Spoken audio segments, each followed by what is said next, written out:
Here's every major event in Warhammer 40k. The War in Heaven. 60 million years ago, the galaxy had two dominant powers, and they went to war over the dumbest possible reason. The Old Ones were ancient psychic beings who engineered species and built the webway. That's a network of tunnels through an alternate dimension for faster-than-light travel.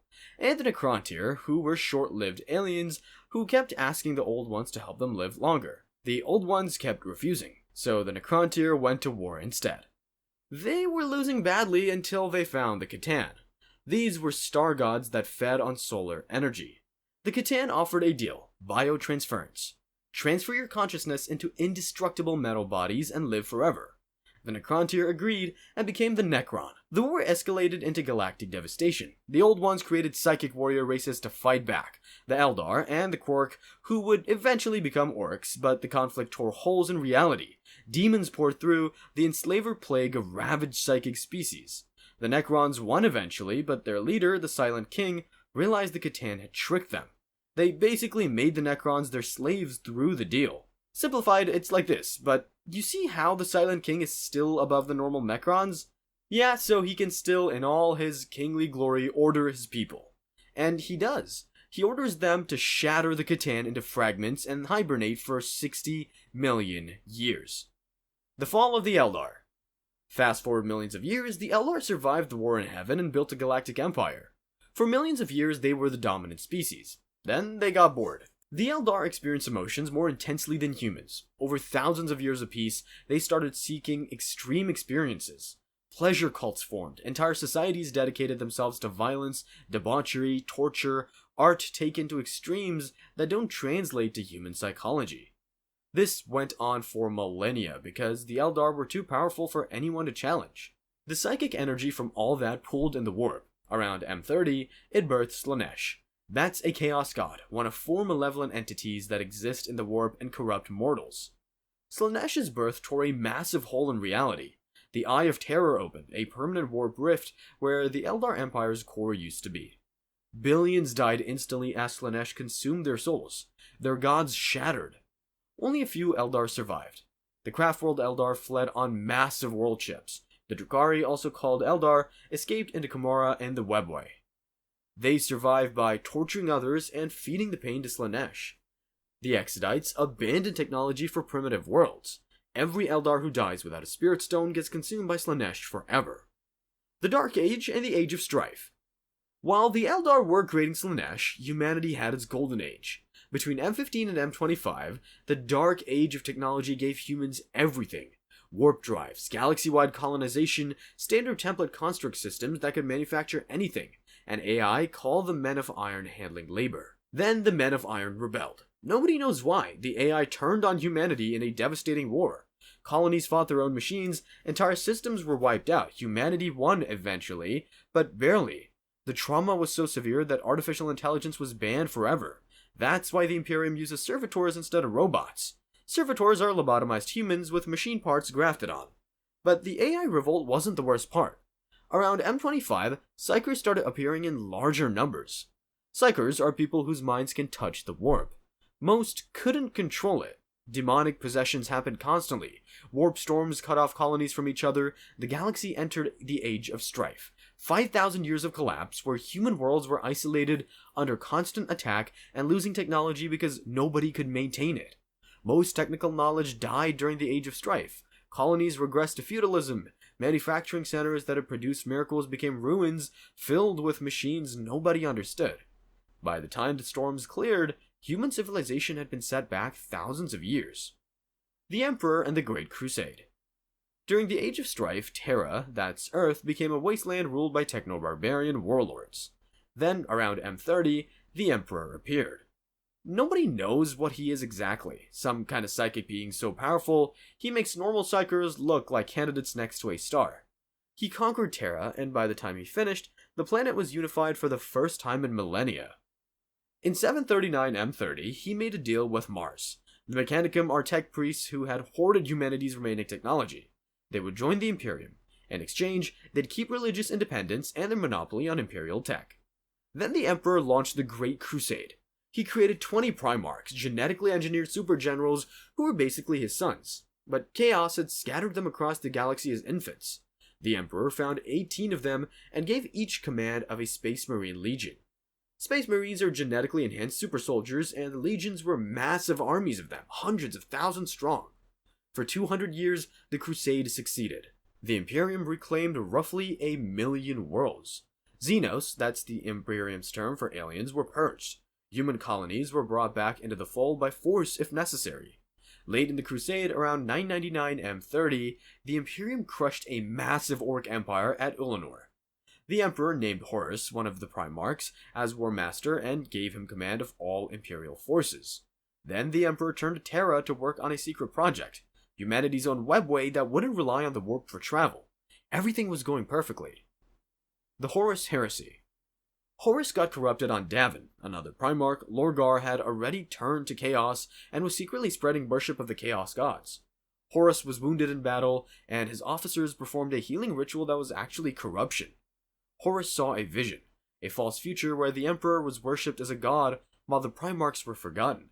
He believed the Emperor had used them and planned to discard them, so Horus turned half the Legion's traitor and started the worst civil war in human history.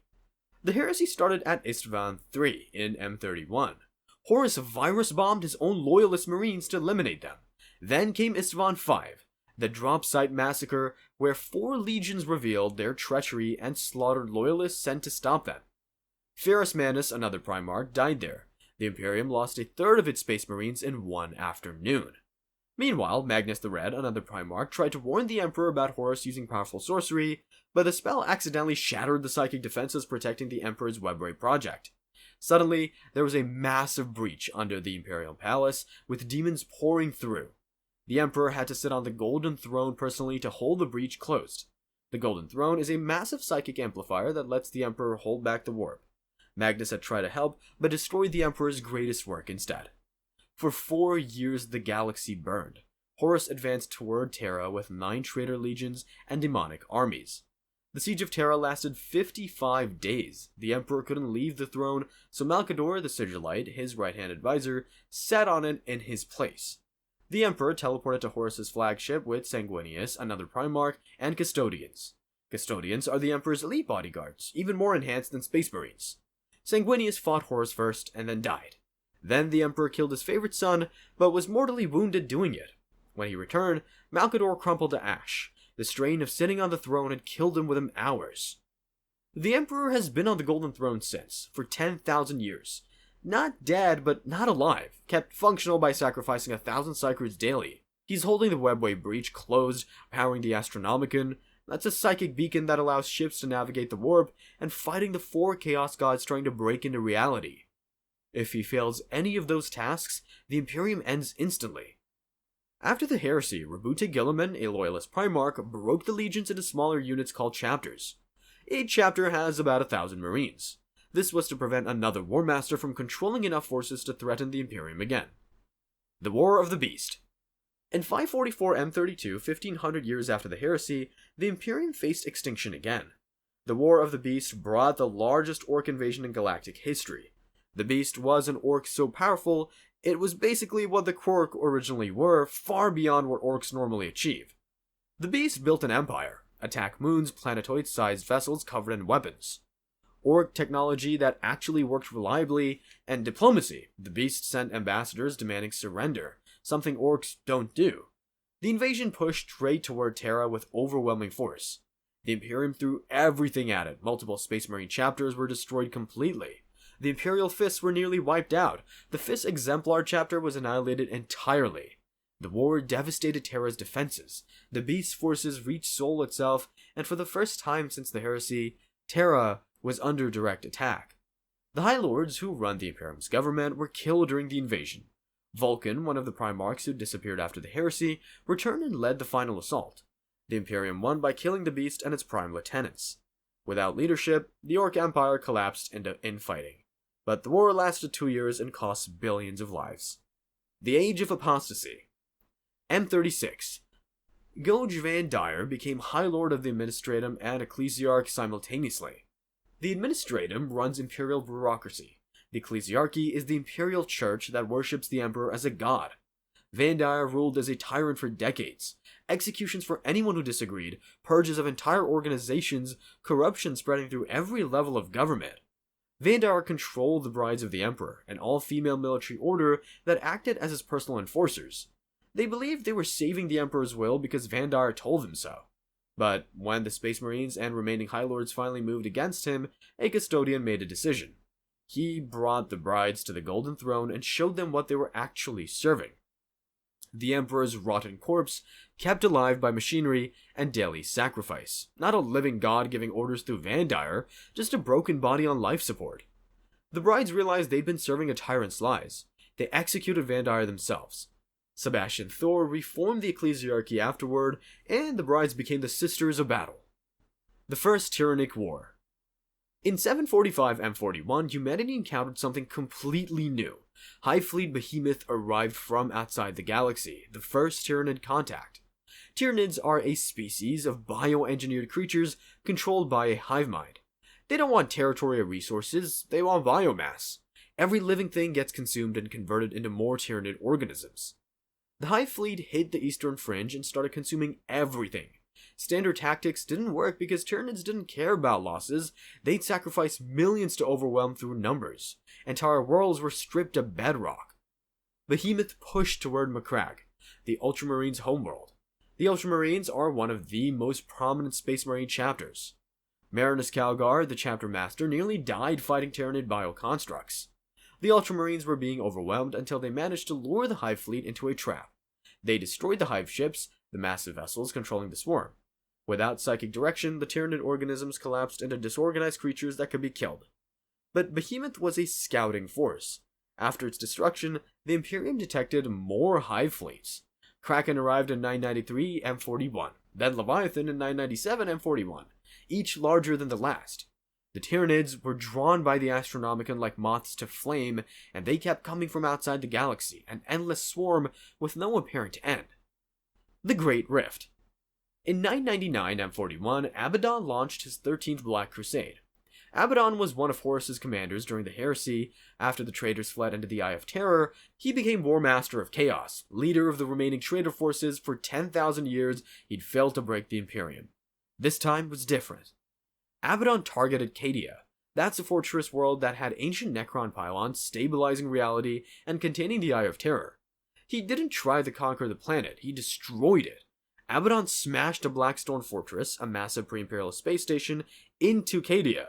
The planet shattered, the Eye of Terror exploded outward. The Cicatrix Maledictum, also called the Great Rift, tore across the galaxy, splitting the Imperium in half. The Noctis Aeterna began the Blackness. Warp travel became nearly impossible. Demons manifested everywhere, entire sectors went dark. Billions died. Planets that had been part of the Imperium for 10,000 years suddenly had no way to call for help. Half the galaxy, Imperium Nihilus, was on the dark side of the rift with minimal contact to Terra. The other half, Imperium Sanctus, was barely held together. Abaddon had finally achieved what Horus couldn't. He crippled the Imperium permanently. Guilliman's return. During the 13th Black Crusade, forces reached Macragge, where Roboute Guilliman had been in stasis for 10,000 years. He'd been mortally wounded and placed in suspended animation. The Inari, a faction of Eldar, helped resurrect him because they needed someone competent leading the Imperium. Guilliman woke to a galaxy that had become everything the Emperor fought against. The Imperium worshipped the Emperor as a god, despite the Emperor's hatred of religion. The Mechanicus treated technology as religious mystery instead of science. Corruption was everywhere, and the galaxy was literally split in half by a warp rift.